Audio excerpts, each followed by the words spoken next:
उत्तर प्रदेश के संगम नगरी कहे जाने वाले प्रयागराज में एक मदरसा चलता है, खूब चर्चित मदरसा है। नाम है जामिया हबीबिया। उसमें नकली नोट छापे जाते हैं। पुलिस ने प्रिंसिपल को गिरफ्तार कर लिया है, तफसीरुल मोहम्मद को। और सुनिए, इस मदरसे में सनसनीखेज खुलासा हुआ है। दर्शकों, मदरसा जांच के घेरे में है। प्रिंसिपल के कमरे से आपत्तिजनक सामग्री प्राप्त हुई है। और सुनिए, नहले पर दहला आपत्तिजनक सामग्री में यह हुआ है कि आतंक का सबसे बड़ा संगठन किसको बताया गया है। घबराइए मत, आतंक का सबसे बड़ा संगठन पाकिस्तान के किसी संगठन को नहीं बताया गया है। यह बताया गया है भारत के आरएसएस संघ का। जी हाँ, बड़ी खबर आप देख रहे हैं। आपके साथ मैं सृष्टि और द न्यूज में आपका स्वागत है। चलिए आपको प्रयागराज की एक चर्चित घटना से रूबरू कराती हूँ। दर्शकों, ये मदरसा है या क्या है, ये जनता सवाल पूछ रही है। आरएसएस 26/11 अटैक, इन सब मामलों में उल्टी बातें लिखी गई हैं। क्या बच्चों को तालीम सही दी जा रही है मदरसे में? क्या मदरसा वाकई उपयुक्त है कि आप वहां पर बच्चों को पढ़ाएं, भोले भाले नए मासूम बच्चों को? और आपने बच्चों को क्या तालीम दिया, इसकी भी जांच होगी। 4 आरोपी गिरफ्तार हो चुके हैं और प्रिंसिपल को भी एसटीएफ की टीम ने गिरफ्तार कर लिया है। आपको बता दें, इनके ऊपर एनएसए लगाने तक की बात की जा रही है। यहां बता दें, पुलिस की 4 टीमों में से सरकारी खुफिया एजेंसी भी इस मामले में जांच कर रही है। आइए आपको रूबरू कराते हैं कि प्रयागराज में नकली नोट छापे जाने से लेकर के आरएसएस को आतंकी संगठन बनाने में क्या खुलासे हुए हैं। दर्शकों, आपको बता दें, प्रिंटिंग प्रेस के माध्यम से 100 के जाली नोट इस मदरसे के अंदर छापे जाते थे। और इस नोट को सही आकार देने के लिए इसमें ग्रीन कलर के हरे रंग का सेलोटेप चिपकाया जाता था। उसके बाद A4 साइज में इसका प्रिंट होता था और फिर जाली नोट का कारोबार चल पड़ा। यह हुआ है मदरसे से खुलासा। अब चलिए बताते हैं पुलिस की कौन कौन सी टीमें इसके पीछे लगी हुई है।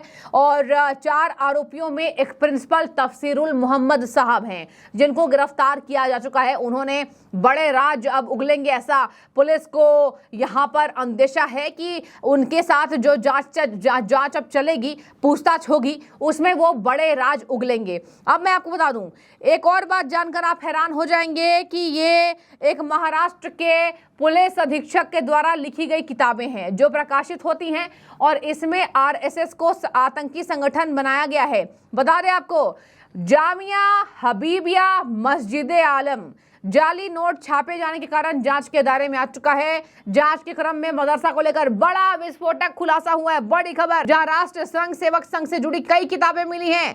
मदरसे के प्रिंसिपल मौलवी मोहम्मद तफसीरुल आरिफीन के मामले में आरएसएस पर लिखी गई आपत्तिजनक किताबें मिली हैं, सामग्रियां मिली हैं। आगे सुनिए, इनमें बच्चों का ब्रेन वॉश किया जाता है।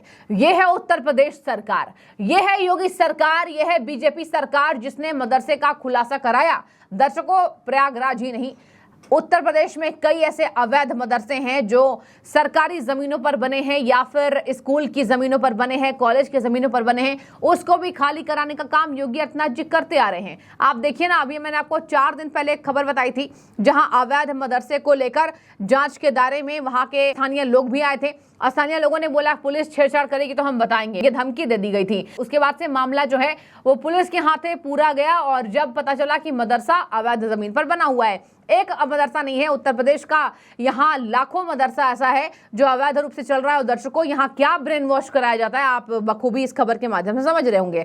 आगे सुनिए, यहाँ कहा जा रहा है कि हेड स्टडी कराई जाती थी। खुलासा हुआ, आतंकी संगठन आरएसएस बच्चों को पढ़ाया जाता था। आप सोचिए, मासूम छोटे बच्चे मदरसे में पढ़ने आते हैं। आरएसएस के जुड़े व्यक्ति आज अच्छे पदों पर बैठे हैं। ये खुद उपराष्ट्रपति जगदीप धनखड़ ने कहा है। राहुल गांधी की देन है कि आज मदरसे में आरएसएस के बारे में आतंकी संगठन बताया जा रहा है। आपको मैं जोड़कर बातें बता रही हूं। देखिए दर्शकों, विपक्ष के द्वारा आरएसएस पर गंभीर आरोप लगाए जाते हैं। विपक्षी के द्वारा केरल में कई आतंकी संगठन का खुलासा हुआ, लेकिन मुंह खुलता है इनका आरएसएस के बारे में। और आपको बता दें, आरएसएस ने हमेशा देश को कुछ दिया ही है, देश से कुछ लिया नहीं है। आरएसएस की एक शाखा बीजेपी है जो आरएसएस के वजह से भी आप कह लीजिए चल रही है। आरएसएस के व्यक्ति, आरएसएस के लोग जो इस संस्था से जुड़े हैं, जो इस संगठन से जुड़े हैं, वो आज देश के बड़े पदों पर बैठे हैं। आज देश के बारे में एक सच्ची राष्ट्रभक्ति आरएसएस के लोग सिखाते हैं और आरएसएस को मदरसे में आतंकी संगठन बताया जा रहा है। अब आप सोचिए, बच्चा जब जन्म लेता है वो क्राउलिंग करना सीखता है, चलना सीखता है, तो उसे जो सिखाया जाएगा वही सीखता है। मदरसे में बच्चों को आरएसएस आतंकी संगठन बताया जा रहा है, तो आरएसएस के लोग उस बच्चों के साथ पढ़ेंगे, उठेंगे, बैठेंगे, तो आप सोचिए दुश्मन की नजर से, जहरीली नजर से ऐसे बच्चे देखेंगे। और ये है देन राहुल गांधी की। राहुल गांधी ने हमेशा आरएसएस को लेकर जहर ही उगला है। पूरा विपक्षी पार्टियों ने आरएसएस को लेकर जहर उगला है, क्योंकि आरएसएस ने बीजेपी की हमेशा मदद की है, और आप कह लीजिए कि कहीं ना कहीं एक सॉफ्ट कॉर्नर रखती है। अब मैं आपको बता दूं, यहां पर जांच के घेरे में जांच एजेंसियां जांच कर रही है। इसके साथ इस मदरसे में, सुनिए जरा, सुनते जाइए, बहुत सनसनीखेज खुलासा। उत्तर प्रदेश, बिहार, उड़ीसा, पश्चिम बंगाल, मध्य प्रदेश, 6 राज्यों के बच्चे पढ़ने आते हैं इस मदरसे में। टोटल स्ट्रेंथ 70 है, 70 बच्चे इस स्ट्रेंथ के द्वारा पढ़ते हैं, इस मदरसे का स्ट्रेंथ है। और जांच एजेंसियों में सुन लीजिए, यहां कहा जा रहा है इंटेलिजेंस ब्यूरो, अब एनएसए लगाया जाएगा इन साहबजादों पर, एनएसए लगाया जाएगा, इंटेलिजेंस ब्यूरो। एलआईयू भी जांच में जुट गई है। वहां पर लोग मांग कर रहे हैं कि एनएसए लगाइए। प्रिंसिपल के कमरे से भड़काऊ साहित्य मिले हैं। महाराष्ट्र पुलिस के रिटायर्ड मुस्लिम पुलिस अधिकारी ने इस भड़काऊ किताबों को लिखा है।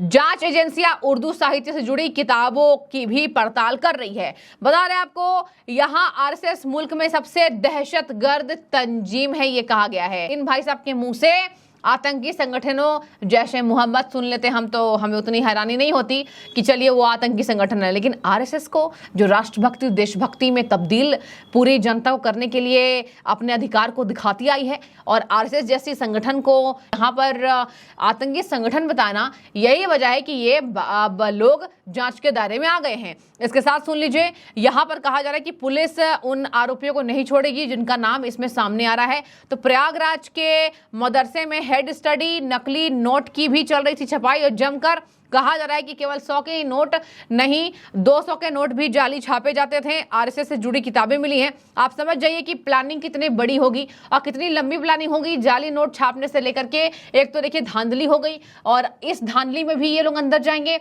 इसके साथ आरएसएस को आतंकी संगठन बताना, बच्चों के गलत तालीम से लेकर इन सब बातों में भी ये सब अंदर रहेंगे, और ऐसा लग रहा है कि ये जेल से बाहर नहीं आ पाएंगे। बता दें आपको, होश उड़ गए कमिश्नरेट के भी, पुलिस के भी, प्रयागराज पुलिस के होश उड़े जब प्रिंसिपल तफसीरुल मोहम्मद के कमरे से ऐसी सामग्रियां प्राप्त हुई हैं, और यही तालीम बच्चों को सुबह शाम रात दिन दिए जाते थे। और अब आपको बता दें, ये किताबें गिरफ्तार किए गए कार्यवाहक प्रिंसिपल मौलवी तफसीरुल के कमरे में जब मिली, जब पुलिस को इसके बारे में पता चला, और पुलिस कमरे में घुस करके पूरी तफ्तीश करती है, और कहा जा रहा है कि और ऐसे खुलासे हैं जो पुलिस जल्द करने वाली है, और खुफिया एजेंसी ने इसको लेकर जांच तेज कर दी। तो देखिए, योगी सरकार है ये, प्रयागराज ही नहीं, उत्तर प्रदेश के हर उस मदरसे में योगी सरकार का डंडा चलेगा जो अवैध है, जहां गलत तालीम दी जाती है। अगर आपने बच्चों को सही तालीम दी होती, एक तो देखिए मदरसे में प्रिंसिपल से लेकर के शिक्षक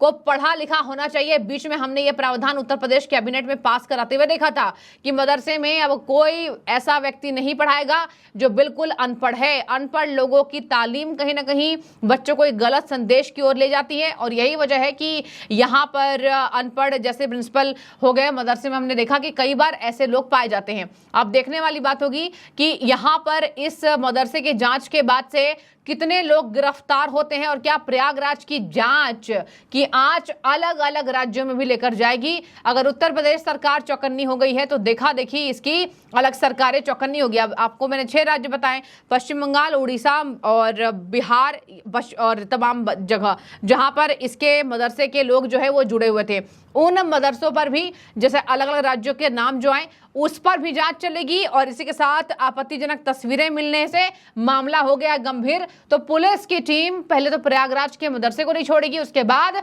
ये कहीं ना कहीं केंद्र की निगरानी में भी आ सकती है जब एनएसए लगाने तक की बात की जा रही है। तो इसके साथ मैं आपको बता दूं, यहाँ पर जो लेखक हैं एसएम मुशर्रफ, महाराष्ट्र पुलिस के पूर्व आईजी रहे हैं। सोचिए जरा, ये तो पढ़े लिखे होंगे। इन्होंने 26/11 को हिंदू अटैक बताया। दर्शकों, पाकिस्तान से टेररिस्ट आए थे।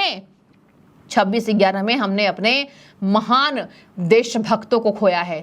26/11 के आंसू देश के अभी भी नहीं सूखे। जब पुलवामा हुआ था तो वो घाव और गहरे हो गए, और इन्होंने हिंदू आतंक को बताया है। ये महानुभाव हैं लेखक एसएम मुशर्रफ, महाराष्ट्र के पूर्व आईजी, और इन्होंने ही लिखा था कि डॉन ने लिखा है कि इंडिया का एक आईजी खुद कह रहा है कि यह हमला पाकिस्तान ने नहीं किया था।